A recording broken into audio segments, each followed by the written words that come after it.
So welcome po sa Galaera Moto Gears. Good morning everyone. Oras natin ngayon is 8 AM na po ng umaga, pero kota na po tayo. Yan, meron na po tayong customer ngayon.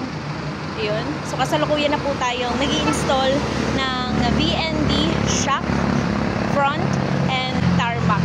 So tara.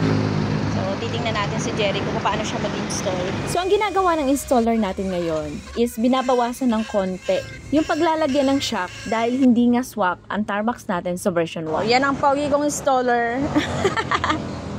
Mahihain lang yan, pero solid yan gumawa. Yan.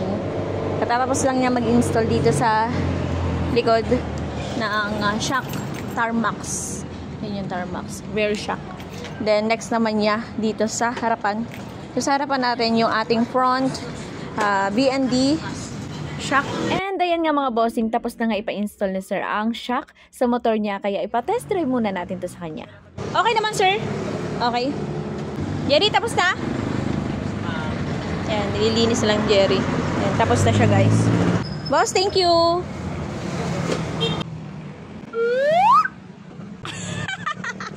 Nagulat ka sir! Guys, tapos na guys! Tapos na! Ganda yun. Ganda oh, shock. Nice! Hindi na matagtag.